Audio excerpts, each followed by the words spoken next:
Welcome everyone, daily.dev episode number 21st. I think we will talk about blockchain development, and this is a very. I've been waiting for this episode for a while because let's say that I'm kind of into blockchain and stuff like that. And today we have really three special guests. I met in person, two of them in the same place, but I'll reveal this later. And yes, today, as I said, we talk about blockchain, of course, from a developer point of view. We have Kat, Eda, and Audrey, and we will talk about Kat will be first with making your dapp accessible. Super excited for this. We will see you soon. And then Eda, developer onboarding in Web3, also waiting for this. And last but not least, Audrey, creating dynamic NFT artwork on chain. Let's make it just a very fast sound check, and then we can start. How are you? Any of you? I'm doing awesome, Francesco. How are you? Doing great. I've just been back from Croatia 3 days ago, but everything was set luckily. So yes, now we just have to make this event, and yes, perfect. Yeah, there's a whole Web3 stage, right? There was a Web3 stage. Yes, we were like the bad guys. We were like close to the toilets, but still, at least we were there. At least we were there. Joking, of course. Nice. I also forget. Hey there. Hey Graham, how's it going? Nice. Okay, so just before we start, let me say super fast what we are. We are daily.dev. Is a cool browser extension, progressive web app, and helps you to stay up to date as a developer. The good thing is that it's totally free, so you can just customize your feed. You can set your Web3 tags, blockchain, so you can really be focused. I often see some Eda articles in this feed, I have to say. And this is great. It's a great way to stay up to date. We have also more stuff coming soon, so follow us, and yes, let us know how we can help you. Perfect. Okay, now let me remove two speakers, and I think we can start. Bye. I hope I remove the right ones. Okay. Hi, Kat. How are you? How's it going? Hello. I'm doing well. Thank you for having me here. Nice. It's a bit strange because when you meet someone in person, it's always strange after this doing like just a call. But Kat is from Ireland. We met in New York. We went to Central Park. It was raining, of course, but yeah, at least it was a very good experience. And yes, I've been talking. I don't know if you were already. You work at Hype Partners now. I don't know if you were already working there in June. We met in June. Yes, I've been working at Hype for a year now, leading their developer relations team. So Hype is like a Web3 super agency. We do everything from marketing, creative, design, and DevRel to all of these amazing Web3 protocols that come to us. So we work with like some of the top chains. I don't think I'm really allowed to say who we work with. And like some like really amazing SDKs and stuff too. Yeah. Nice. Just let me say that Graham, that is also one of my colleagues, is also very focused on the accessibility of normal web applications. So we should get him more involved into Web3. So this can also be a good opportunity. And yes, 3 months have already passed. Kat, I don't know what's going on, but yes, if you are ready and you would like to share your screen and yeah, we think we can start. You want to say something else about you? Something more about you before we start? I can say that when I start sharing my screen. I have never shared on this streaming platform, so I'm going to see if this... It should be easy. Works. This is what you do usually when everything fails. It should be a button with a plus. Share. Yeah, I see that. Share and screen. Should have done this before. Can you see this? Nice. Okay? I can see it. Perfect. Is it showing my tabs as well? Yeah, it's. I think it's okay. It's okay. Nice. Right. Okay. Perfect. Kat, good luck. Awesome. These slides already look great. Bye. Yeah. Bye. Cool. Okay. So, hey, everyone. I am Kat McGee. Just already kind of give you a little bit of introduction to what I do at Hype. I've been in blockchain since like 2016, 2017, started with investing and then moved on to development. Kind of been in and out of blockchain dev for a while, but absolutely love it, obviously. And now I'm leading a DevRel team and working with some of the best blockchain protocols in the world. So this is pretty awesome. But today I want to talk about how you're going to make your dapp accessible for non-crypto people. So we see a lot of the time that this is the problem, right? So this is kind of what Web 2 apps look like. This is what people are used to. This is how the web currently works. You've got this like pretty basic login with your email and password that seem like everywhere. You know, sometimes it's also like login with Google or login with GitHub or whatever other things there are. But we're used to this like super seamless authentication flow that also helps if you've like forgotten your password. You know, that's okay. The company already knows what it is. You know, paying for stuff is kind of, we're used to this like paying with card or whatever else, like Stripe is, this is a screenshot of Stripe. So that's like the main thing that people are using. And we're kind of just used to like paying that way, uploading videos and everything. You don't have to like pay for any transactions and stuff. You just select it, you upload it and it's there. That's a YouTube screenshot. And then this is a WhatsApp one. This is not my conversation, so please don't try to read it. It's just a random screenshot from like WhatsApp's promotional videos. But we're used to just seeing this back and forth, like chat, really easy to just like talk to people and everything, you have to sign a transaction or whatever.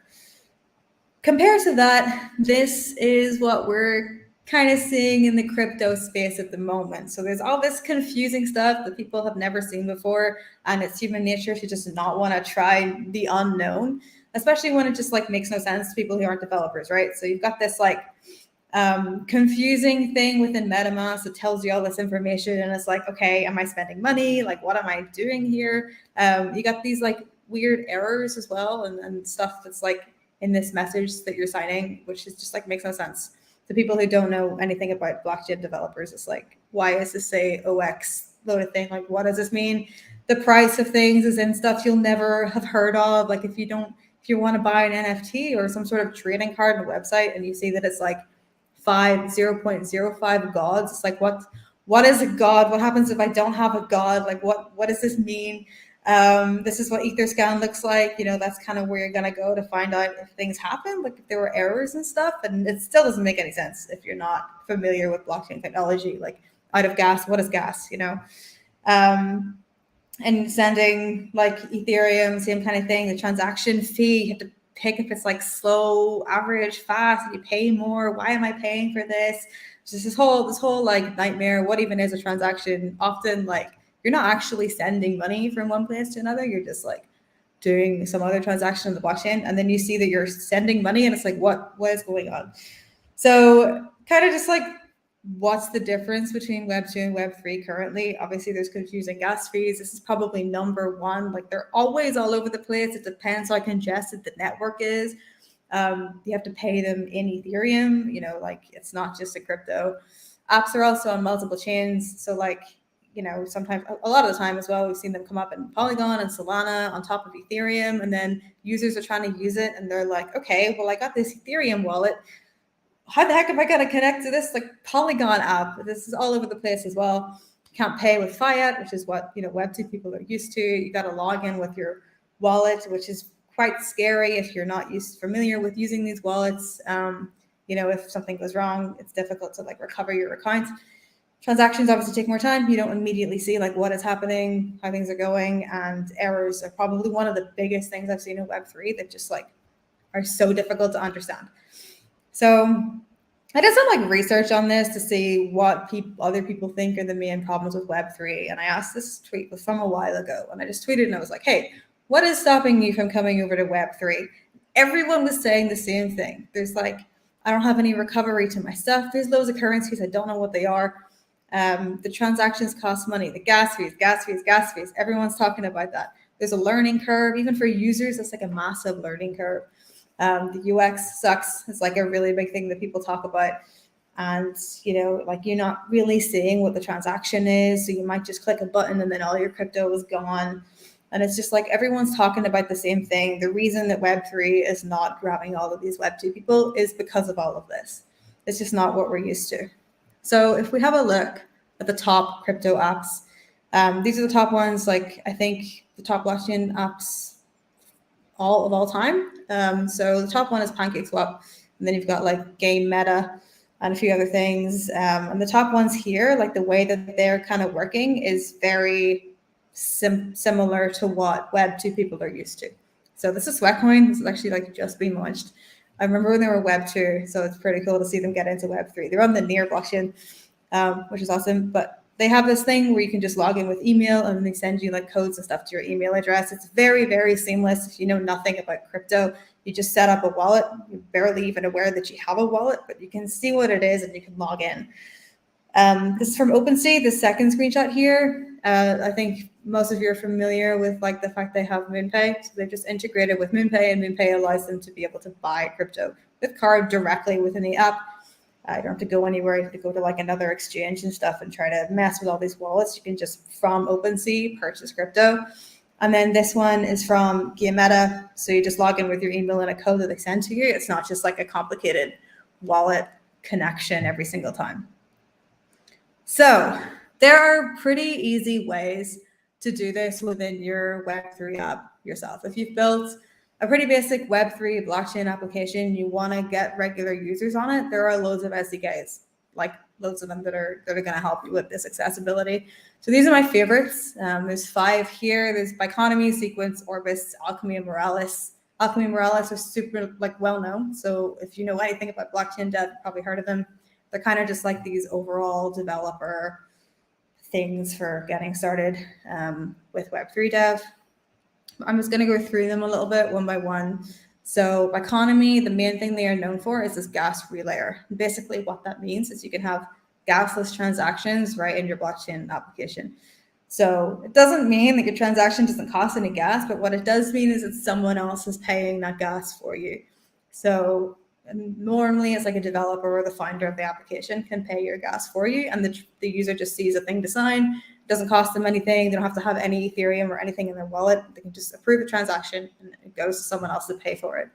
They've also got these multi-chain APIs to make it like a seamless transition for bridging from chain to chain. So the user doesn't really have to be super aware of how these chains are working, interacting together. You can just like code it directly within the front end of your app, and then users can use it.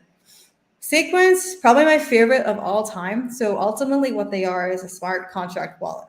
Smart contract wallet is slightly different from a regular wallet because it's managed by a smart contract instead of by a private key. So it's basically like just as secure as a decentralized private key wallet, because the user is completely in control of their funds, but also there's added security because it's a smart contract. You can add other things into there. So like you can have a recovery process. You can log in with email and things like that. So it helps with Web 2 people being not so scared to use a wallet. Great thing about Sequence as well is that there is a wallet like extension onto Chrome, so you can use it like MetaMask, but you don't have to have that. If you code it within your app, you can just like launch it on another screen or launch it as like a pop-up or just like directly in the app itself, and the user can sign it and see everything there. They also have credit card purchases for Sequence, same way as like MoonPay kind of works with OpenSea, is that like people can just buy the crypto with their fiat, and yeah, they don't have to like know anything about crypto really before doing that. Orbis is another one. I discovered this one pretty recently. It's an SDK and an API, and it basically allows you to just like plug in social media functions into your existing dapp. So rather than using a protocol such as Lens or other like social media protocols to build on, you can build your dapp and then just plug this in at the end. And things like Lens, you have to like build from kind of the bottom up around it and around the way they work. But Orbis they're kind of like organized like Discord or like Slack, where you have like a group ID and then channels within the group and conversations either within the channels or within like directly between two people. So you can easily add up chat in that way. You can add support. You can add like posts and comments and reactions as well that are really, really good just to implement into your app. And it's all decentralized and encrypted on using lit protocol. Alchemy, kind of already spoke about this one. They're an all-in-one developer tool. So if you want to start coding with Web3, like you can use a lot of Alchemy SDKs and APIs that have already just like done everything for you. But the two main ones that are to do with accessibility that they have are gas estimations. So the user can kind of see how much this transaction is going to cost them before they go ahead and do the transaction. They also have push notifications. So you can list like just the way that Web 2 works. You can see like when a transaction has been approved or when there are errors and see what the error is, or when like bids are accepted or declined or anything like that. So you can just seamlessly go through as if it's a Web 2 application. Moralis, probably the most well-known like overall developer tooling for Web3. Highly recommend using them. They've got like integrations for loads of other things. So they're awesome. They have a really easy way to do authentication. It's similar to Wallet Connect. So basically you can just like use their authentication SDK and you can connect with any wallet that exists without having to like select which ones are going to be accepted, and the user's like, okay, which one do I have? It's just like all of it. And you can also, they also have things to see the lowest price of NFTs like over the last few days, which I think is just a really good thing for users to be aware of. So let's dive in a little bit to how these SDKs and APIs and stuff work. I'm going to just start with like, this is a BuildSpace app. So BuildSpace, highly recommend. It's like just a way to get started with Web3 development. They've got loads of different apps you can build that are kind of beginner, but also pretty cool. So this one's like a game, and this is like made in Abyss characters because I love made in Abyss, but it's like you connect your wallet and then you can fight different things and the health goes down and it costs, it's like a transaction every single time you want to fight. So you can easily do this with BuildSpace. There's like a whole thing that this is the same UI that they have of BuildSpace. But if we look at their wallet, sorry, I'm not sure how much time I got left here. If we look at their wallet, this is what it looks like currently. So you have to just like have a MetaMask thing already there. It only works with MetaMask. You have to connect through MetaMask and then like confirm every single transaction with this really confusing UI. But if we use Sequence, they have a smart contract wallet that we're going to try to implement now. This is the one that we've talked about earlier. So it's really simple. You kind of just use the same code as BuildSpace already has, but we use Sequence instead of the MetaMask wallet API thing. So just initiate the wallet. That's what the first screenshot does. The second screenshot allows you to connect with the wallet. So it brings up a pop-up and then you can like authorize it from there. You can also add other settings because it is a smart contract wallet. You can like make it look like however you want it to look. So there's different themes for it. You can also have like a banner. So it looks like it's completely seamless within your app. It doesn't even look like it's a whole other thing. It's like you can have a banner from your app inside the wallet itself. And you can also like allow them to pay with whatever crypto they want to pay with. If they're going to be using like MoonPay, we talked about earlier, to like buy crypto into their wallet, you can say that that's allowed or it's not allowed. And you can have like a default currency that they're buying. You can say there's no default or whatever. So there's loads of different things you can do with Sequence, which is awesome. And once you kind of integrate that, this is what it's going to look like. So it does look similar to MetaMask if you use the pop-up. But I don't need an extension for this, and I can just be like, yeah, go. And if I'm not logged in, you could log in directly from this little screenshot. The next thing kind of want to fix is the gas. So Sequence, again, this is why they're my favorite. They have like another API or part of their SDK to use for paying gas with any tokens. So at the moment, every single time you want to do a transaction on Ethereum, you have to pay with ETH. Even if you have like loads of Dogecoin or something in your wallet, you can't pay the transaction with Doge. You have to buy ETH and then pay that. So you have to use money to buy ETH and then use money to like pay the transaction. It's just kind of a nightmare, especially if you're a crypto newbie. You're like, why do I need ETH? So Sequence actually just allows you like directly in the app to select a different thing to pay with. As you can see, I have no money in my Sequence wallet, but so you can like pay with any token that you have in your wallet, which just makes it way easier. Biconomy as well. This is something that's kind of launched in the last year, I think. And they're probably one of the most well-known, if not the most well-known SDKs for gasless transactions. So all you have to do from them is kind of edit your smart contract a little bit so that it's like compliant with native meta transactions. So you use the ERC 2771 context, and what that means is that it's going to inherit this like native meta transactions smart contract. So a meta transaction is like for implementing a transaction within another transaction. So to make this gasless, the user signs a transaction, and that's the actual transaction, but it's like within this other transaction that they get sent off to someone else, and then when they sign it, it's added to the blockchain. So it's just like you have to do that if you want to do any sort of gasless transactions. Second thing you have to do with your smart contract is pass a trusted forwarder address. So just add this to the constructor and then like put in, this is what Biconomy says to put in, is trusted forwarder equals trusted forwarder. You could like literally just select there what the address is, but if you're using Biconomy, this is the way that their smart contract works. And then you also have to replace like message.sender with this other message sender. So message.sender is like the person that is approving the transaction. But because it's always taking, like message.sender means the person who's currently interacting with the smart contract. That's not the one you want to use, it's the other one. So you just call this thing from the Biconomy smart contract and then it uses the correct person who's paying for it. I think we're kind of going a little bit over time, but yeah, you just have to like go into the Biconomy dashboard to set this up. So you have a look at your, just go into the dashboard. This is my dashboard here. This is like the example of the build space app. You just add it there.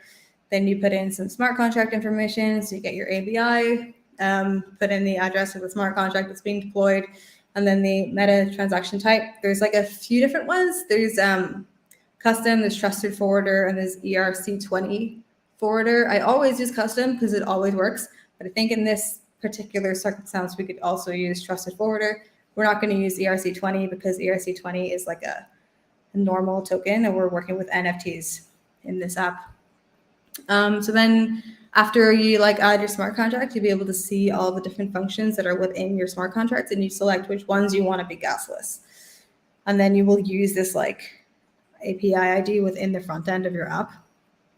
The most important thing then is making sure you have funds here. So instead of just like connecting directly to a wallet, you don't want to do that because if you have like 100 ETH in your wallet and then your thing gets hacked, like all of that 100 ETH is gone. So it's better to just like use this other thing and you fill it up depending on how much like you want to be spending. And then that's the thing that spends the transaction fees there.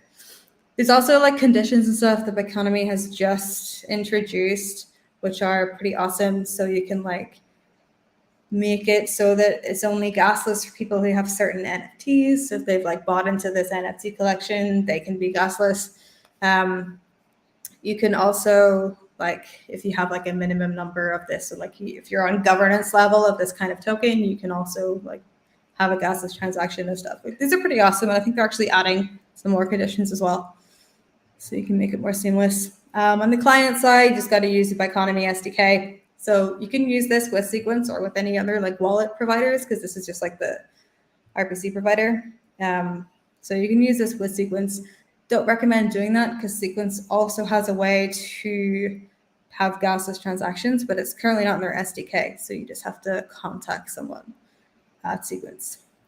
There's a few other things that you could do to make it more accessible for non-crypto people. So if you want to use like the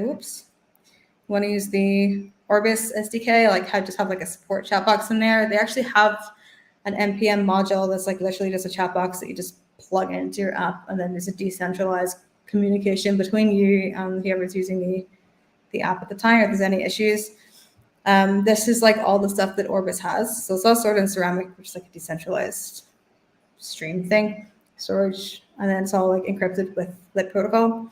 But yeah, you have like posts, reactions, profiles, groups, followers, kind of what I mentioned earlier, like it's like a Discord type thing. And it's very, very easy to just plug and play this to whatever you have going. Sequence as well also just has like a better NFT experience. So if you've ever used MetaMask with NFTs, you can see that like you can't actually see your NFTs in the MetaMask extension. But Sequence you can. It looks a little bit like this. This is like Skyweaver NFTs in here. So it's a trading card game, and that's what they look like within the app. It just looks like super seamless, like as though it's a Skyweaver app, right? But yeah, that is the end. Thank you very much, guys. I hope that helped you a little bit with making your dApps more accessible to non-crypto people. Thanks. Nice, Kata. This was really amazing for me, I can say, because I learned a lot. I knew some of them, but yeah, I think I'll check them all. So I think this is like you talked about a very crucial part, because without that, Yeah. every app, I don't know, doesn't make much sense. So now we have just 5 minutes for the Q&A. We had some questions, of course. Let's give the credit.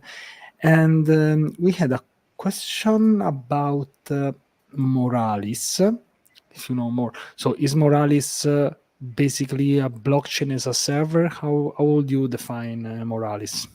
No, so it's kind of like a Central development base. tool. So they have like an SDK and loads of APIs for easily doing things with the blockchain, but they're not like Infura. Like I think Infura is what you're talking about with blockchain as a service. Alchemy and Morales are just like all-in-one developer tools. I don't know if they actually have a node as a service, or at least not sure 100%, but for I think sure they it's not do. it's not the things that they are most famous for. Yeah.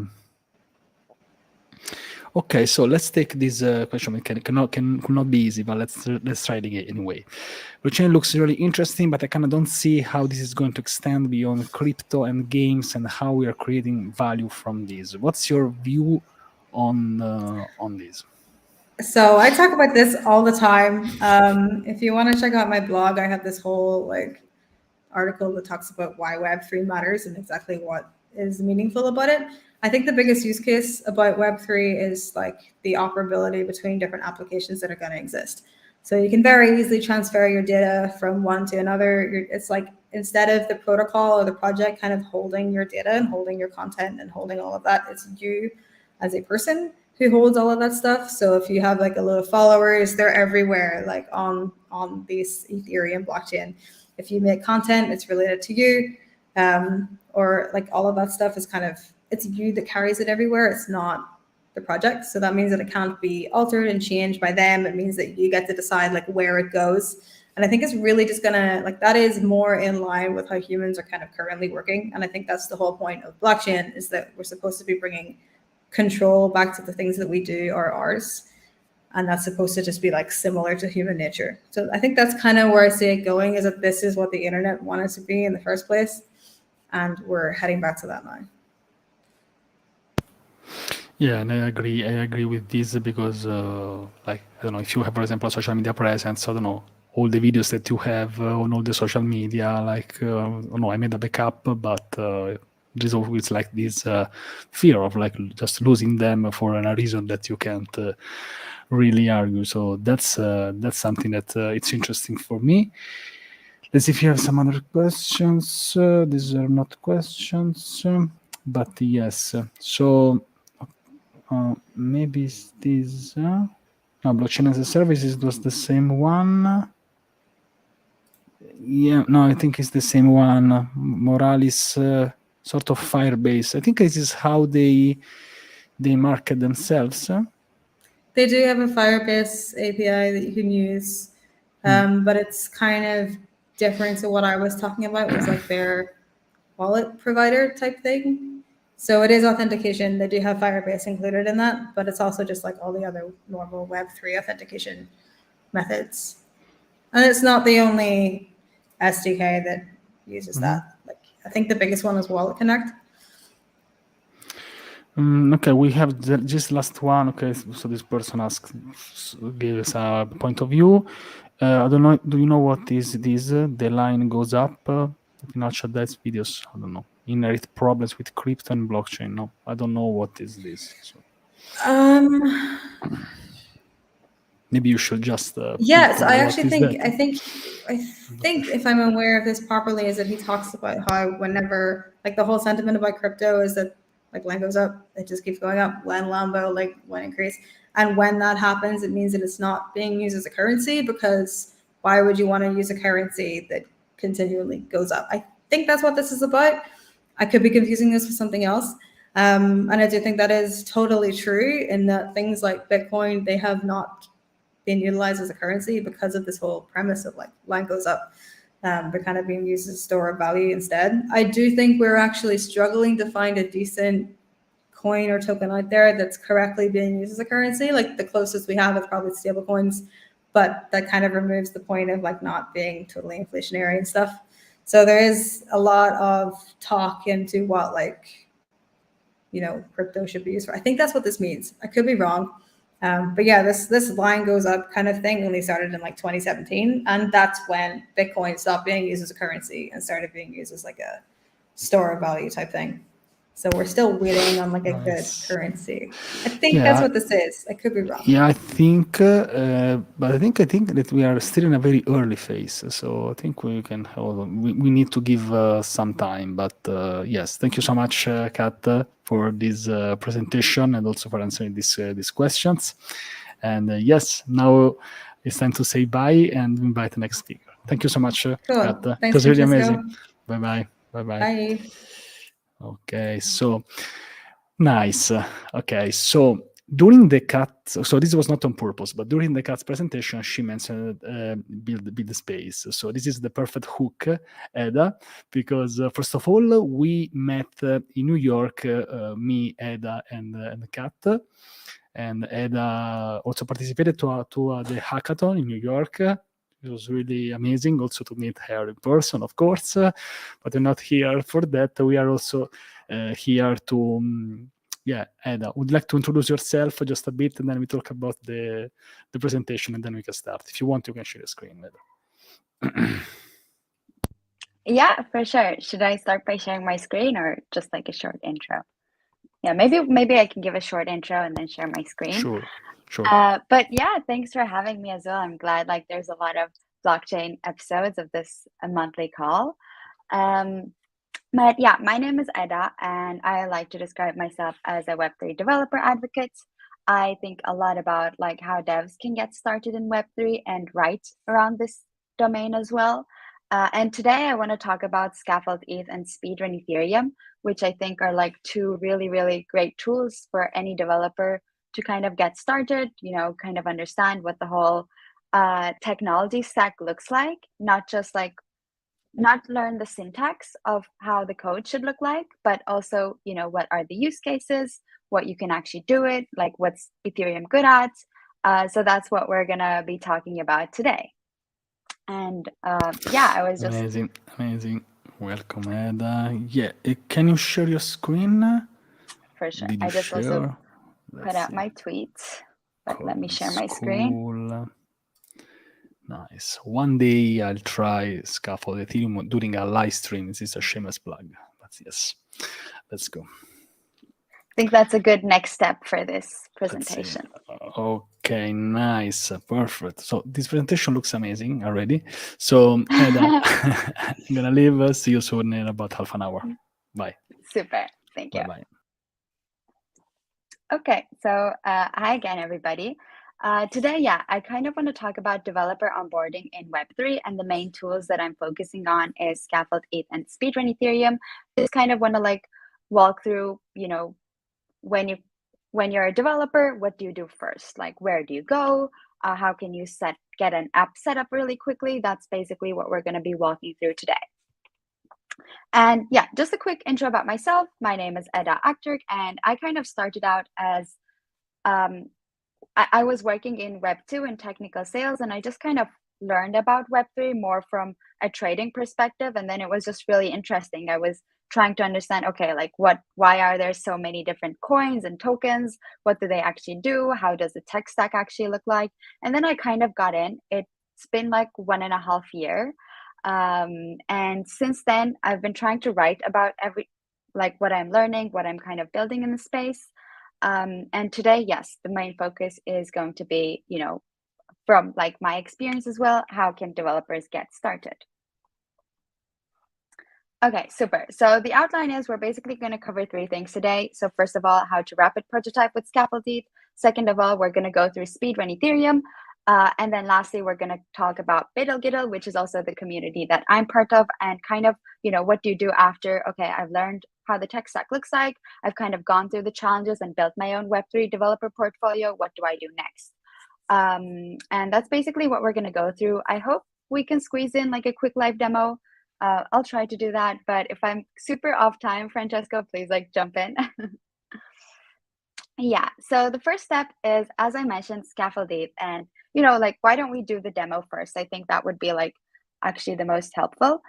So I think, especially, when you kind of get started, I think the first thing a lot of developers like to do, and for myself as well, is I just kind of want an application running on my own machine where I can kind of test and understand how it works, iterate, make changes, see the changes reflect, and actually interact with the blockchain as well. So that's where scaffolding comes in. It's basically a tool set which allows you to kind of get started with a Web3 application just like in 5 to 10 minutes. Because usually when you try to start it yourself, there's kind of a lot of different settings that you have to do. You need to kind of, I think the tech stack is a bit confusing when you directly jump in and try to set it up. And that's kind of how scaffolding comes in. It's just really easy and quick to set up. And you have all the different components, which allows you to kind of try and understand how kind of you can make changes and go back and forth. So scaffolding, let's kind of show the repo as well. Like, where did my thing go? Okay, so the only thing I did before the call was I went to the scaffolding repo and I downloaded it. I got it up on my machine. I have the master branch. It has quite a lot of branches. Like, all of these are different flavors of getting started with different technologies. So I just downloaded it. You have the instructions over here, just git clone. And then I also did a yarn install so that we don't spend time doing it over here on the call. And then what you do afterwards is, this is the application that starts. So I do a yarn start over here. Let's kind of just do it again. Oops. I do a yarn start to start my application. I have over here yarn chain as well. Now, what yarn chain does is it kind of starts for you a local environment on your own machine, your local blockchain, basically. And I'm going to go over here to localhost to show you what this application now looks like. It actually opened in my other screen. So let's just open it again here.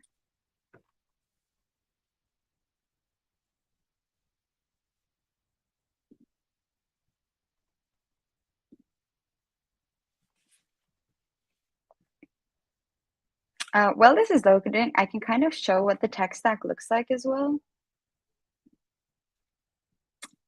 So what this downloaded is the tech stack so we have Solidity for the smart contract. We have Hardhat, which is our local blockchain node running in the background. That's kind of what allows us, like, it sets up our own nodes and it kind of sets our own accounts, which we can interact with. It uses ethers.js to talk to the Ethereum blockchain. And then it's basically like all packed in a React application. So you have your front end built in React. And this is basically the Scaffold ETH stack. You have different flavors of Scaffold ETH, which basically have like different starter kits. The master one is basically what I'm going to show right now, and it's creating a basic smart contract and making changes to that. But then, let's say you kind of want to integrate, you want to build your NFT. You can use the NFT branch, or, you want to integrate with Ceramic. There's like a Ceramic branch, or you say, I'm interested in money streaming and you want to integrate with Superfluid, which is a protocol which does that. There's actually also like a Superfluid branch, which you can kind of hit the ground running with. And yeah, so this is basically what I'm going to show. Let me just check. Okay, it loaded over here as well. But you have your contract over here, and then you have the application. And let's actually show that. Super. So my application loaded. I just did a yarn start. This is basically my React app, which has over here, like, it has a blockchain component as well. It's an example UI, and what I have over here is the contract. And what this downloads basically is our Hardhat, our React app, and it has a bunch of services as well to get started with, but we're just going to focus on the Hardhat and React app piece for this presentation.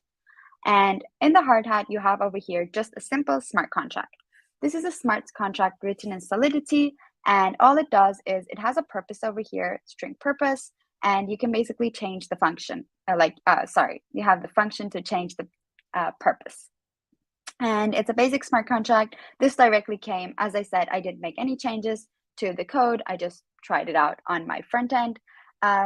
What this does is you don't even need to have a wallet. Like, you don't need to have a crypto wallet to get started, because this uses burner wallets. Burner wallets are super convenient for testing because you don't need to approve or sign transactions. They're kind of wallets within your browser, which just make testing super more seamless experience. Okay, so I have over here the purpose, and I'm going to change this, like new purpose. This is basically a way for me to interact. It basically changed, like made a, it sent a transaction. It's all happening on my own local blockchain. So I'm not actually interacting with the Ethereum network or, any of the layer 2 networks, but it's basically all on my machine at the moment. And the great thing about Scaffold ETH is you actually have the tab to debug your smart contract. So let's say, I'm learning Solidity, and to learn Solidity, I go to Solidity by example. Let's just go there. Solidity by example is a great place where you can kind of learn about, what you can do with Solidity. And like there's, for example, some contracts you can try out. Hello world over here. You have like different constants, variables. Just kind of try whatever you think is interesting, pull them from there, add them to your smart contract, and see what you want to do, right? And what I'm going to do is I'm going to add an address component over here, and I'm going to call it public, and I'm going to get the address of this burner wallet. As I said, this is not my MetaMask address. This is just like from the browser, all on my own local network. And I'm going to call this owner, and I'm going to add the address over here. What I need to do is I need to redeploy my contract because now we made changes. So the contract needs to like generate a new ABI, and it needs to, we just need to like recompile the smart contract. So I'm running yarn deploy, setting up our new contract. It's changing all the files needed. And what I expect to see is now, without making any changes to the React app, I kind of want to only see the change I made to my smart contract. I come back over here. Awesome, it already reflected. Now you can see there is the owner tab, like owner value over here. So I didn't make any changes to the example UI. All I did was edit my smart contract, and now I seamlessly like make changes to the smart contract. It reflects to my debug contracts tab. So I kind of have this feedback loop with my smart contract and my front end. And it just makes testing like really easy. You get set up with an application really quickly, and then you can kind of take it from there. And that's a very short intro about Scaffold ETH. Kind of want to continue for the purpose of time. Super. Okay, so you've mastered Scaffold ETH. You know how it works. You know how to get it set up. You can run your own like blockchain. Then what to do is speedrun Ethereum. So speedrun Ethereum is a set of challenges which walk through like what are the use cases where you can use Ethereum, what is it good at? And the challenges you go through are like making a simple NFT example. The first challenge is basically just getting started. You make your own NFTs. And then second example is like making a staking application. What happens over here is that you go to like this vending machine where you kind of stake tokens into it. And then you go through like challenges 0 to 6, where you kind of progress through and, make a token vendor. The dice game is interesting because you learn how it's really hard to generate a random number on the blockchain. And then it kind of walks you through all these challenges, which teaches you what Ethereum is good at and what you can use it for. And as you're building them, you basically add them to your Build Guild portfolio as well. And today, I think this number was from yesterday. So there's over 3,400 people which have already signed up on Speedrun Ethereum and kind of building their portfolios. You do need a wallet to register. So basically you need like your own crypto wallet, and you can just register very easily. It would be great to add like social handles and Telegram handles as well, because we have like very active Telegram groups. So once you do that, you basically just have your builder portfolio over there. So, and then what? And let's actually go to Speedrun Ethereum. I think that would be nice to show. So this is a Speedrun Ethereum website. And when you come here, you can also see like the Scaffold ETH repo is linked over here. And one thing which I didn't mention, and I probably should have actually, is we have another repository for people just getting started with Web3. And this means like you haven't interacted at all with the Web3 tech stack, don't have a wallet as well, but just interested in it, want to get started. So it's basically a video series. It's over 15 hours of videos. Oops, sorry, not this one, but I think I have it over here. Over here, yes. So the Web 2 to Web 3 series, it's over 15 hours of videos we shot together with Austin and Carlos from Build Guild as well. But what happens over here, it's a 3-week program, and you can do it at your own pace. And the first week is all about becoming an Ethereum super user. So we go through like setting up a wallet, and then we go through like walking through the different DeFi applications, even like making your own multi-sig. And then the second week is when we actually start like coding. So that's when we get into like, okay, what language do I even use? What libraries do I need? We go through ethers.js. We go through making our own token and all those different, just kind of scripting and reading data from the blockchain. That's what we cover in the second week. And the third week is all about speedrun Ethereum challenges.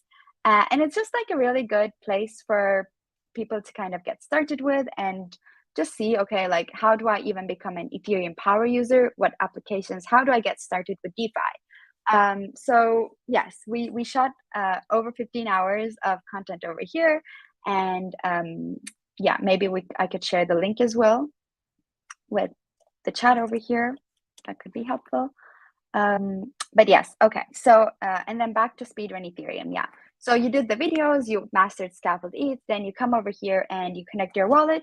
That's when you register and become a builder on the website. And then, as we mentioned, there are like all these different quests which you complete. You basically click to the quests and it will kind of take you to the page, which gives you all the instructions to do so. And at the end, you can like create your builder portfolio with this challenge. It goes through. After you complete these challenges, the rest are locked. So it has a locking mechanism. Once you submit these challenges, you will get access to the dice game. And afterwards, you get access to Build Guild, which is the third part of the outline, which I mentioned. The third part is getting into a developer community. And at Build Guild, what we do is we build tools and prototypes with Scaffold ETH. We meet bi-weekly on Friday, and you can catch all the videos of us meeting and like showing off the tools we're meeting on Austin's YouTube. But basically the goal is to kind of, to both build different prototypes. It's really flexible. So the builders have the option to kind of choose and build whatever they're interested in, which I really like about the developer community. And you get access to like a lot of different builders in the space, a lot of different protocols, looking for builders, looking for projects. It's a really good place to get connected. One thing which I didn't mention is also that people which are also contributing, the builders which I mentioned, do get a stream allocated to them. So basically what happens is as you kind of build stuff, build tools and products, you basically can get rewarded and get some money based on your contributions. And over here, you can see, for example, my portfolio. I basically have 2 builds over here. And you can see also on my page how much I've withdrawn for these 2 builds. So it's really open and transparent in the sense that you can also see what people are building and how much people are withdrawing for their products and prototypes. And there's quite a bit of builders. Yeah, today we're over 300 builders, and we have a very active Telegram group where you can kind of come and see what we're doing. And the website again is linked all on speedrun Ethereum. So let's just go over there as well. Bidilgiddle. It's actually Bidilgiddle, but I think everyone calls it Build Guild. But you can see over here like more around like who the builders are, what they're doing. This is my profile, as I mentioned. Again, you log in with your wallet, and then you can see what the person has submitted. You can see how much they withdraw for what they submitted as well, which adds like a lot of transparency into what we're doing. But this is basically the third step, as I mentioned, the developer community. And super. And yeah, well, the last thing which I do want to give as a call to action, and if you remember one thing from this presentation, I would love for it to be to go to speedrunethereum.com. You will find all the information of what we talked about here today, all the necessary links over there. And yeah, I hope that this was helpful. And if you do have any questions, feel free to reach out as well. But yeah, I think this is the end of my presentation. Maybe if we have time, we could take some some questions, but I'm not sure if Nice. we have time for that. Nice, amazing, Eda, amazing. I love that. Nice. This is great explanation on how you can get started. Because when you want to get started doing something, you are a bit lost. So what I suggest is to find something and try. So this for sure is an option. It's not the only option, but it's an option. Say also we can say mainstream in a good sense option, in the sense that you can find more support from the community. You're not doing like a tutorial that if you get stuck, you get no help. So this is the good part. Now, if you have any questions, just drop them in the chat. And yes, we have some claps, of course. Andy, by Graham. Let's see. And just one more note, maybe. I think that part you mentioned around support is really important. And I do want to give like a huge shout out to Austin as well, because he's made all the tools and the products and, everyone at Build Guild. Basically, as you mentioned, like what happens a lot with the Web3 project is you do go to like the Discord for support most of the time. And yeah, I would urge like a lot of developers, because when I first started, I'm like, why do I need to go to Discord to ask questions? Aren't there technical documentation? But there really isn't most of the time. So now I kind of just have a look, and like before getting angry, do try to go to the Discord or different Telegram groups. And I think those kind of groups really help a lot, because there's still like a lot of missing documentation, a lot of missing like parts to the tech stack, etc. And yeah, that's why I think like having direct support from, all the people which are already building in the space is just a really important element. Yeah, and I mean, even if the documentation is complete, you still need people who point you at the right point of the documentation. Yeah, that's true too. There could be a lot going on. Otherwise, things like Stack Overflow do not exist. Just some documentation pages, and you go. This will be like, I don't know, the paradise of the developer, but you know that it's not exactly like that. So yeah, Eda. So if you have any questions, just drop them. And yes, so now maybe I have just one question. How long do you think that will take to make the whole speedrun Ethereum? I ask this because it is a personal question, because I'm live streaming 12 hours doing something. Usually it's a Web3 stuff. So I don't know if I can do this. Do you think that I can do this all on a live stream, or is it an impossible task? What do you think? Can I do it? So yeah, I get this question quite a lot. Now, to be honest, it really depends on the developer as well and how much time you have to dedicate to this. So the first few challenges, they do move really quickly, so you can kind of understand how they work, but you're not only like learning about the syntax, but also kind of how the system works together. So for example, like I was making charts to understand how a staking application actually works, like how you can like withdraw, what changes when you do that. So I think it really depends on like both how confident you are in like developing in the like with React, making changes, also how much solidity as well. So in my case, I was quite like already in, like I knew Scaffolded quite a bit when I kind of started to do speedrun Ethereum. So I would say like the first few challenges, maybe like spend a day on them. And then there were like more challenging ones, like the multi-sig, for example. The last one is again like more kind of depends on the builder. Like it's a really flexible challenge in which you can build what you like more. But the multi-sig was a really hard one for me. So I think it would be like a very difficult task to do it in like one sit. I would suggest to like take it a bit slower, because there's a lot of like key learnings. So maybe like 2 challenges a day kind of, but yeah, if you want to do like a 12-hour marathon, it could be quite interesting, but yeah, it really depends a lot. Yes, of course. And again, I'll say this again, that's a sort of a show. It's not how you should start, because I made like 20, 30 tutorials offline, and now I'm testing stuff on the internet, trying to make it fun. But of course, I never recommend to do exactly what I do. It's a way for me, because I have time only during the weekends to code and do stuff, and do this once a month. And yes, nice. Eda, I see here also another great presentation. So Eda, thank you so much for this presentation. It was amazing. I want to code now, also because I interviewed Austin Griffith 2 weeks ago. So the more I talk with you and Austin, the more I'm getting closer and closer and closer, and it's on my to-do list already. Nice, perfect. Eda, if you can stay a couple of 20 minutes, at the end we can also jump again to say the final bye for sure. I shared the link, and yes, feel free to share the links, and of course, follow Eda. We have the link in the description. We also make another shout out at the end. Okay. Super. Bye. Thank Bye, you. Eda. Bye. So let me add Audrey. Okay, nice. Hey, Audrey, how are you? Nice. Okay. Hey, so we have Audrey Akturk. I don't know if I pronounced that well. I hope it was at least doesn't from Dallas, US. Okay, nice. And we will talk about NFT, dynamic NFTs, right? So please introduce yourself, and then we can get started. Okay, awesome. So I'm Audrey. On Twitter, it's 0xAudrey. And I'm the founder of NanoPanda Labs, which is just like a small independent lab, Web3 lab studio where we just explore different tech applications for Web3 in very kind of fun and creative, unique ways.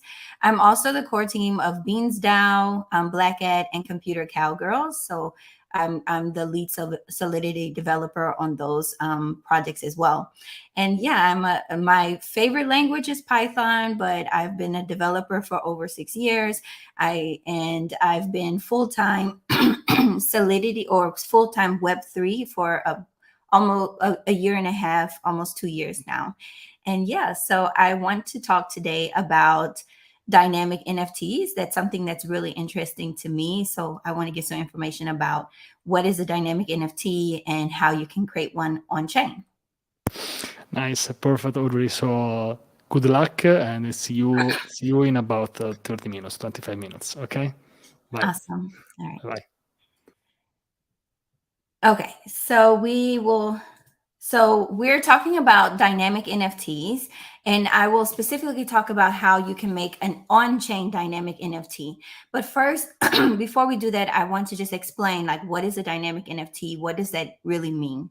So the first thing that you have to understand is like how we get information about an NFT in the first place. So if you're a decentralized app like an NFT marketplace like OpenSea, OpenSea pulls in a JSON that says what is the name of the NFT, what are any special attributes about the NFT, the image of the NFT, and a description.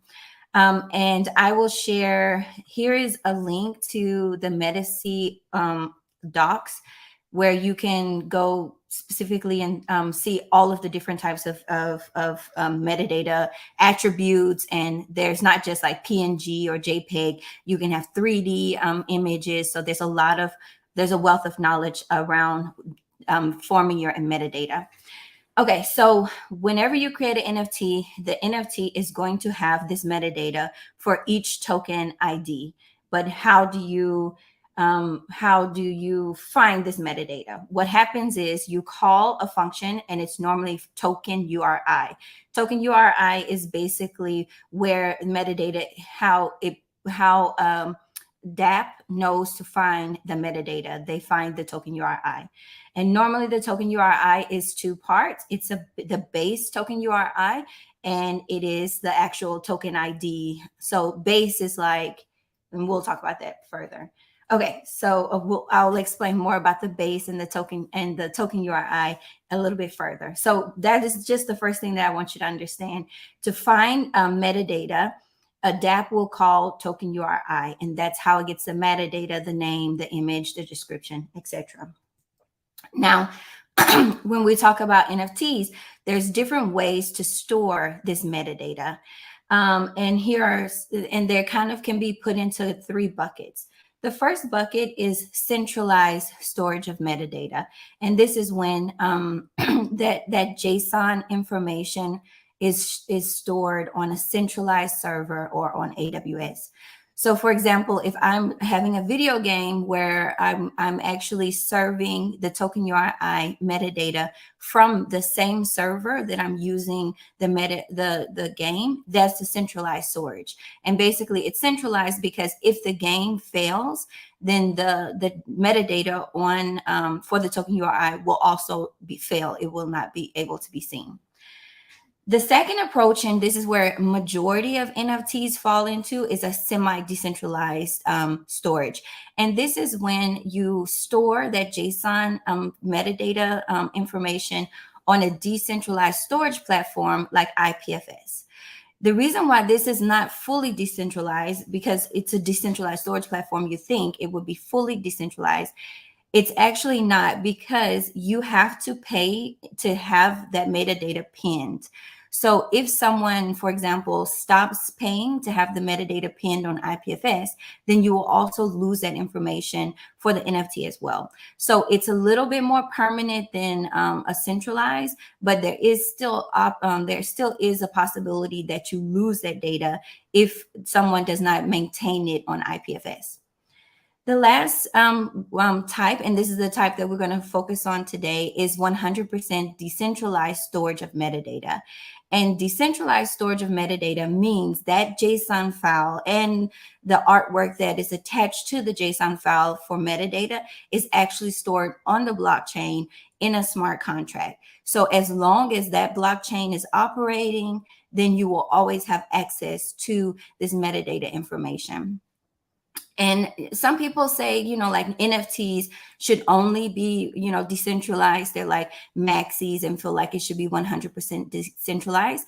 I don't feel that way. I believe that the way you store your NFT metadata is really based on what the NFT will be used for.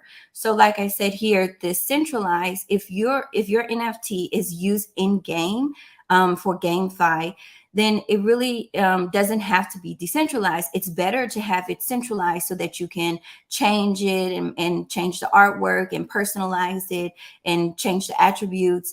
And since it's part of the game itself is centralized, so it really doesn't matter. If the server falls down, you can't play the game.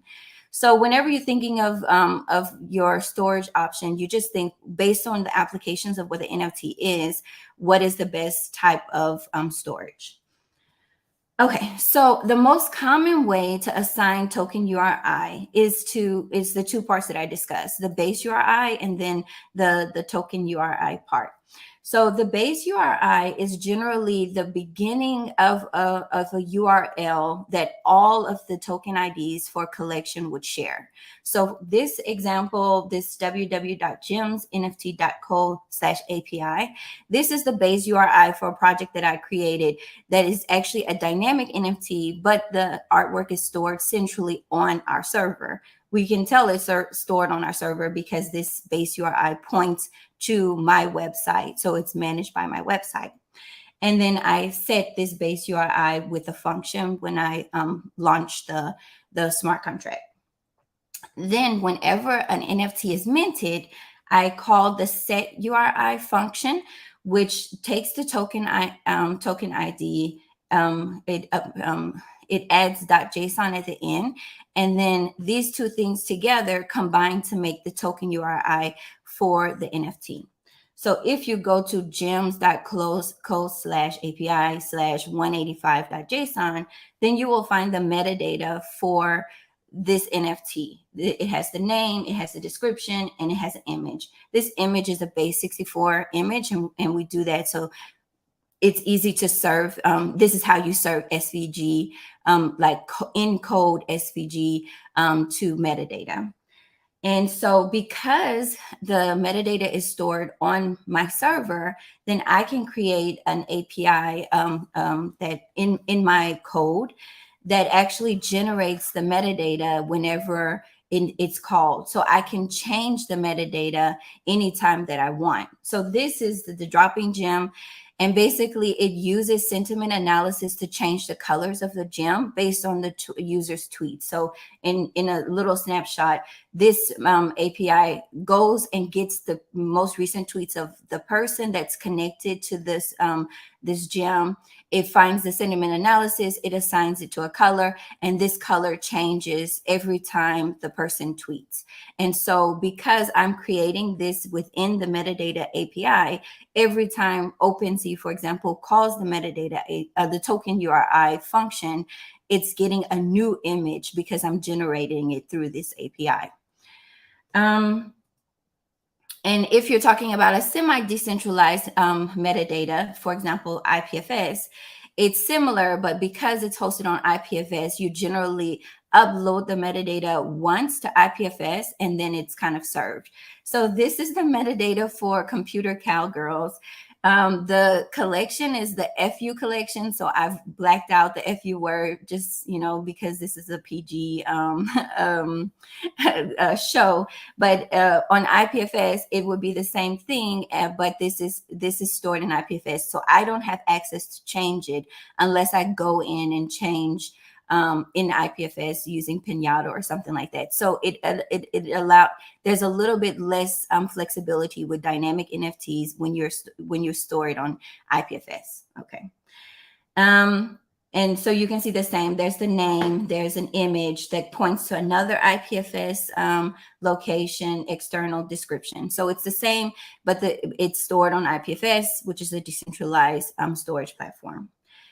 Now, the question that we are going to talk about is how can we make on-chain metadata that's dynamic? Because we said on-chain means it's stored within the smart contract. And if it's stored within the smart contract, I, as the developer, cannot create an API that changes it whenever I want to. So how do I make it dynamic? And I recently launched a project that kind of just explored what does it mean to make on-chain dynamic NFTs, just as a proof of concept. So some of the challenges that we tackled during the project is like state change. So when you launch something, when you set a variable or you set a storage or a string in a smart contract, then it changes the state of that smart contract. And generally, when you want to change it to something else, you have to perform another transaction, pay gas fees again in order to change the state. So if we were to set token URI the same way we do with a centralized metadata storage, then every time we want to change that token URI, someone would have to manually go in for each token ID and manually change the metadata and where it points to. So that's the first thing. The second thing is storage limitation. A lot of on-chain NFTs in general, they have to be small because there's a limitation to how much, how many bytes of data you can put into a smart contract. And then also every time you deploy a contract, it costs money. So that's why a lot of times on-chain NFTs are generally like pixelated NFTs like nouns or punks, because it's easy to store that data because it has very small bytes.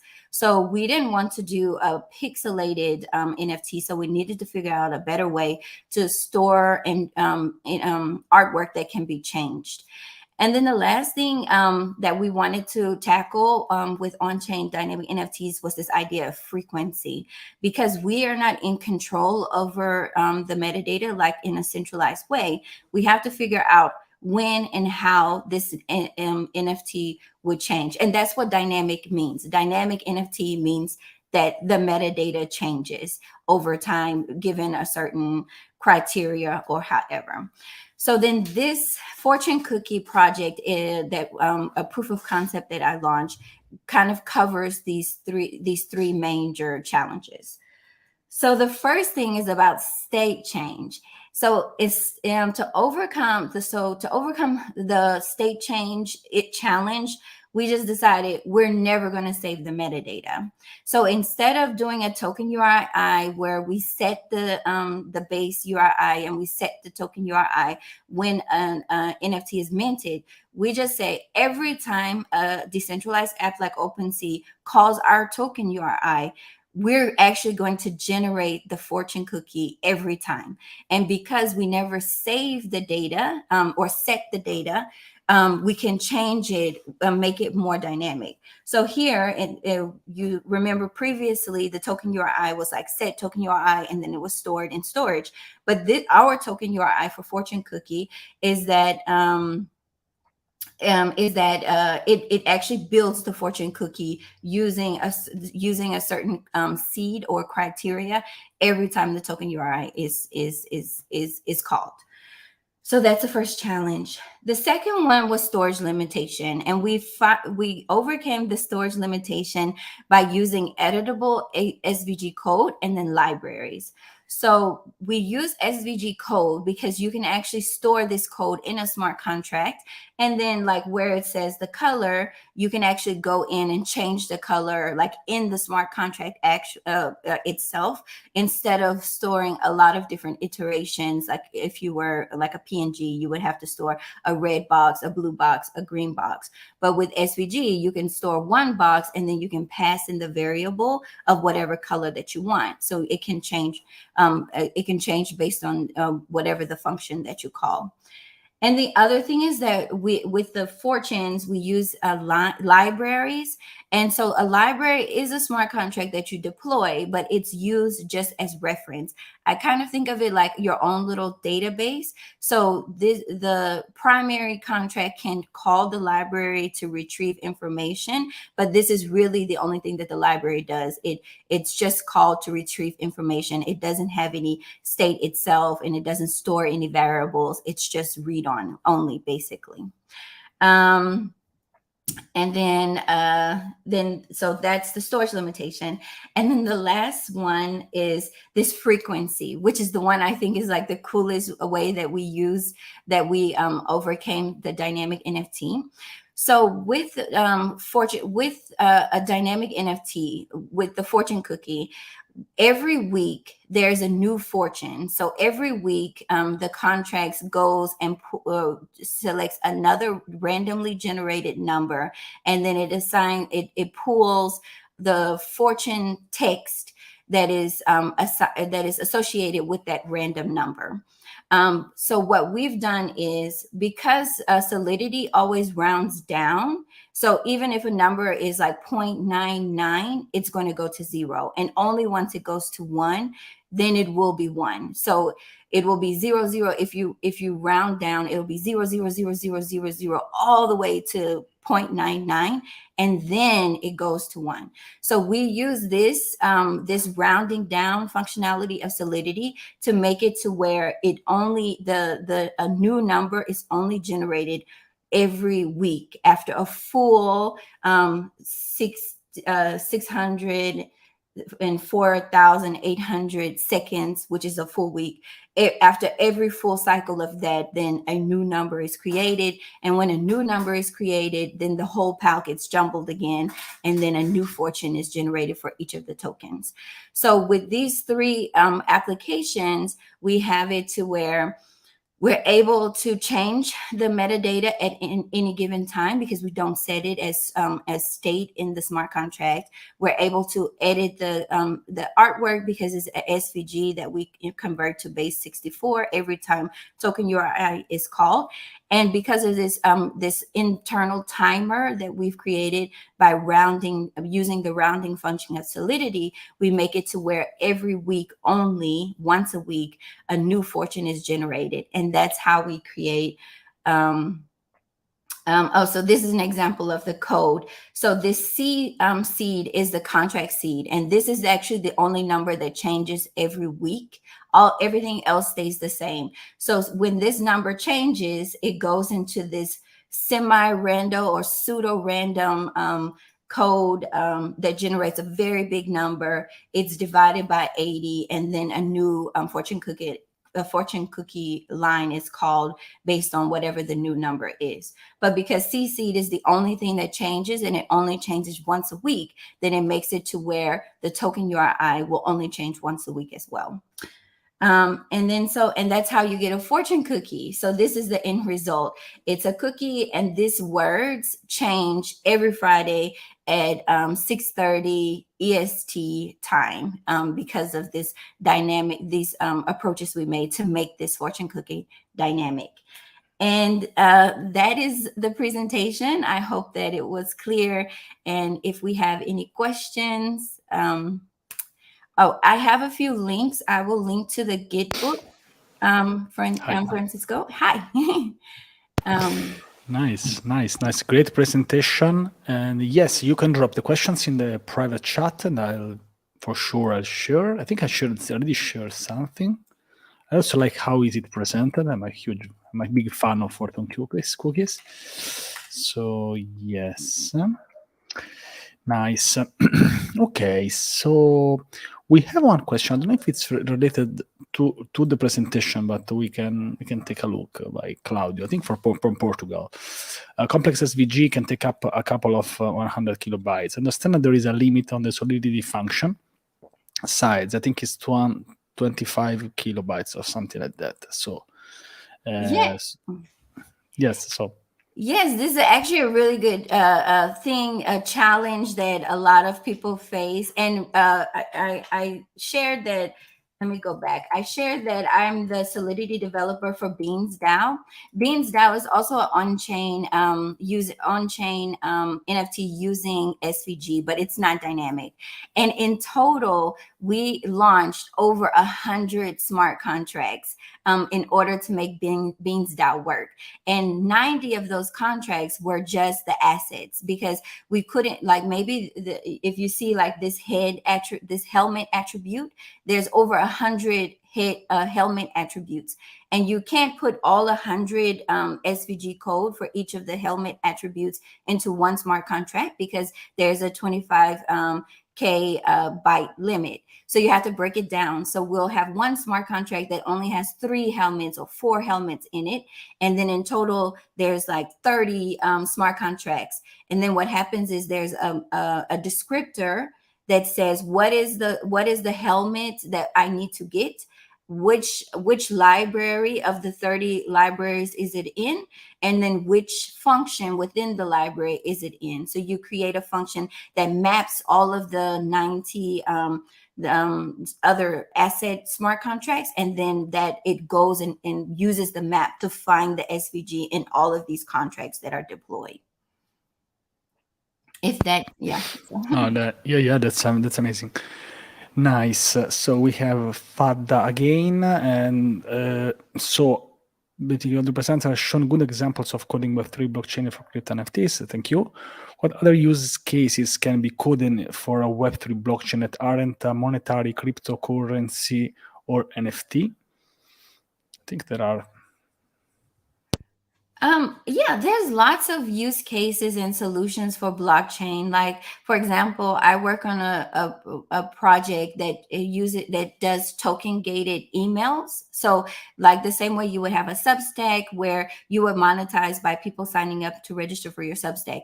It's called gated. So you could actually, if someone buys your NFT, that NFT is not just artwork. It's actually the subscription to your newsletter or your emails.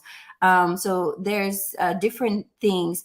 I think that a lot of times NFTs, you can see an NFT as just like a subscription or a membership into a specific group or a specific service. The same way, you sign up for Twitter and then you have access to the Twitter platform, or you sign up for it's blanking me, but you sign up for something and then you have access because you paid a membership fee or something. So NFTs can work as memberships in the same way. That's just one example of a way that you can, use NFTs besides just like crypto or just like artwork.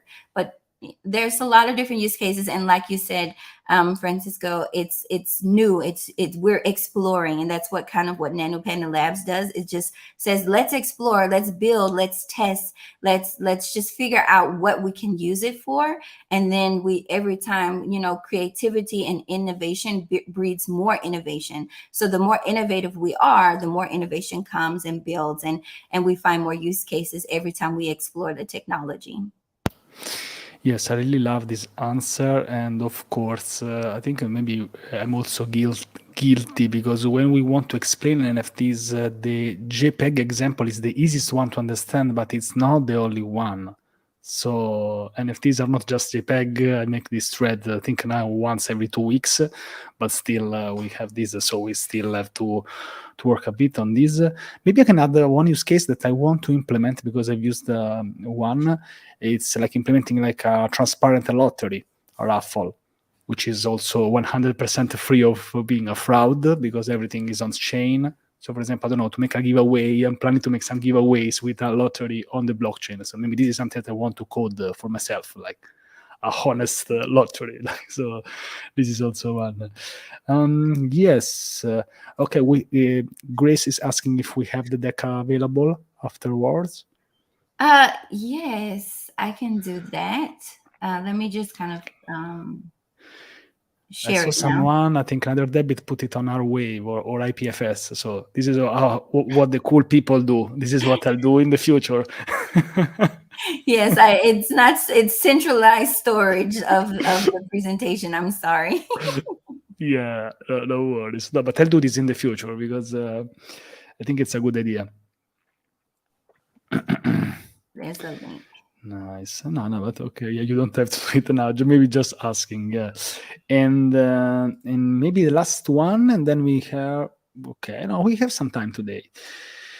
So your example of the dynamic NFTs focus a lot on static assets. Have you explored other types of media, videos, 3D in your labs? Yes, and I mean, I love the idea of dynamic NFT. So I'm exploring how this can be applied in a lot of different ways. One of the projects that I'm working on now that I'll probably launch maybe in November is this Mystic Moon NFT that's actually a 3D NFT. And so what happens is it uses 3.js to create in a 3D element using stacking of several PNG files.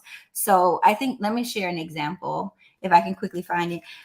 So we're actually going to create this dynamic NFT, which changes which of the PNG files are stacked and then changes the 3D elements of the NFT as well. But there are other kind of dynamic 3D NFTs where 3.js is a really good platform, and you can actually serve.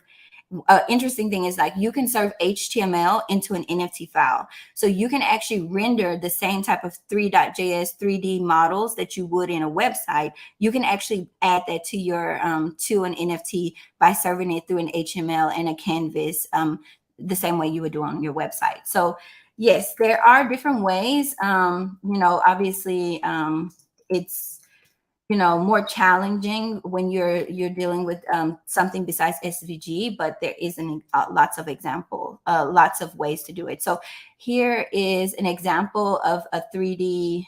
It's kind of funky, but here's an example of a 3D NFT that's using this kind of stacking of PNGs and 3.js.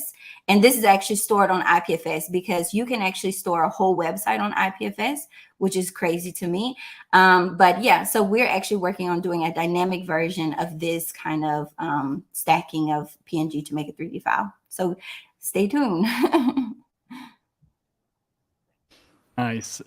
I'll follow this because Sim 2022 is not the end yet, so we still have time to do some stuff. Thank you. Okay, so now we have 5 minutes left, so I want to invite again my friend Eda. Okay, nice. So we are close to the end, and to be honest, no matter how much I study Web3, the more I talk to people, the more I know that I know nothing. Because for example, Kat mentioned like 2 or 3 things that I never heard before. Eda showed some cool stuff already too. So, but I like the idea that it's still, say, medium beginner level also what we did. So it's like, I hope that this has been understood. For me, the presentations, they were very cool and were super clear. This is awesome. And yes, so if you have any final questions, otherwise we can maybe share some final thoughts on what we think maybe about the evolution of blockchain. I'm trying to have a very educational approach, trying to understand things, because I'm sure that there is so much that will happen next year. I'm super excited. But what about you? What do you think will be the future? Whatever. Eda. That's a really hard question. I was trying to unmute my microphone. But yeah, so to your point, like I've been in this, exploring Web3 for over a year now, and it's still like every day something new, kind of learning. Just even today, I actually shared like an image which is like, you got to give these time to rest, which I feel like every day when I learn Web3. But I think it's super exciting. I think there's a lot of opportunity. There's a lot of different things. Like the main difference I see in this space is like everyone is like very passionately, like they're super passionate people building a lot of interesting stuff. And that's really interesting to me. And yeah, I think it's nice that you get to learn something new every day.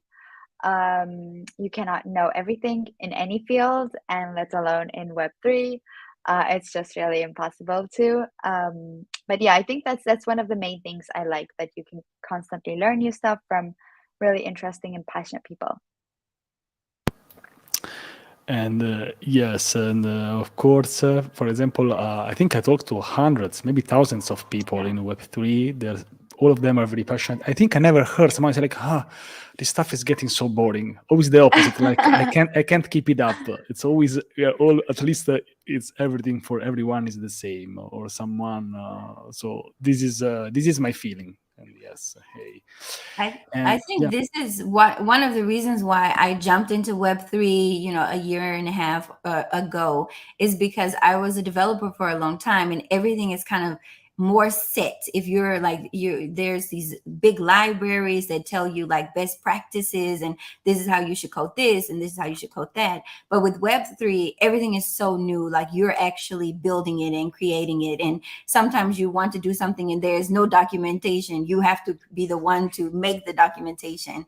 So just the idea that it's so open, it's just this wide open field that we can create and manipulate and be creative without limitations of previous documentation and previous libraries is really interesting to me.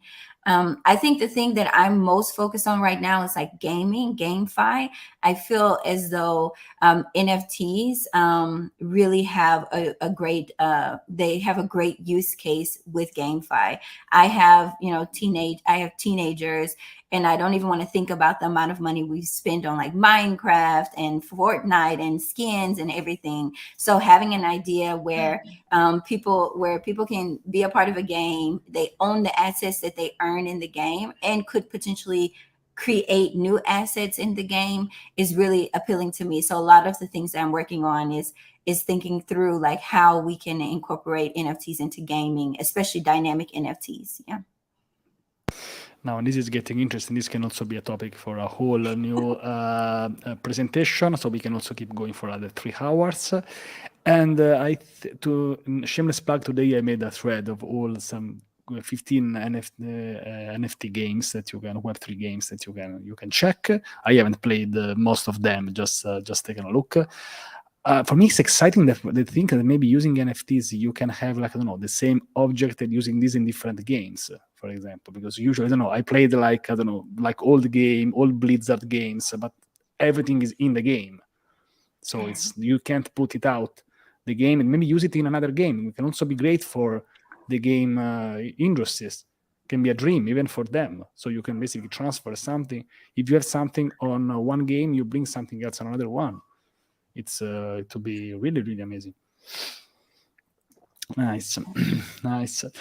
Okay, so we are close to the end. So another big, huge shout out to daily.dev And here you can find articles about blockchain, Web3, React, front-end, back-end, DevOps, whatever you want. It's totally free, 100%. You can customize what you wanna see. I see, for example, here there is like Suhail from Web3, a great friend. I met him in person in Goa, and yes, super excited. Patrick Collins here, so it's a great way. And I think also the good thing of Daily Dev is that it's very independent of the topic. Like you can talk about blockchain. We have a backend episode next month, and yes, so maybe let's take the last one and then we leave. Claudio, just for you, super fast. Speak time-wise, what's your gut feeling regarding on when Web 3.0 will be widespread amongst the web users? I don't know. 50 years. We can't be wrong. I think that there's like two camps of people that are working on Web3. There's this like Web3 people that are like focused on like Web 2.5, which is figuring out how to onboard Web 2 people and get it to the masses. And then I think there's like a separate group of people that are more like Web3 nitro, that are like, let's push these boundaries, let's go fast, let's build stuff, let's explore the boundaries. So I think that I'm very much a Web3 like nitro. I my thing is like, if you make it Web3, very cool, very like doing innovative things, then that'll bring people over. So sometimes I just focus on that end, whereas there's another group of people that are like, how do we make this more accessible? How do we add credit cards? How do we add that? And I don't know the answer to that, because I'm kind of focused, I guess, on the other end of it. It's just like where my brain goes to. Nice. Thank you, Audrey. Thank you, Eda. And we are about to close. Today we're almost in time. Don't forget to check the speakers. We have the links in the description. Follow Audrey, follow Eda, follow Kat, because if you're interested into these topics, I think that following what they do, I think it's very important. And yes, we are done for today. Thank you so much. I'm also doing some behind the scenes. I don't know if you've seen the phone behind me. So I'm doing some time lapses, some crazy stuff. Yes, nice. We are done. Something Thank else you. to say? Thank you, everyone. Thank you. Bye, everyone. Thank you so much. See you next month. Next month, we think we'll anticipate the event. So it should be on the 18th of October. So in 4 weeks. 3 weeks. 3 weeks. Okay. Nice. Perfect. Bye, everyone. And see you next time. Bye-bye.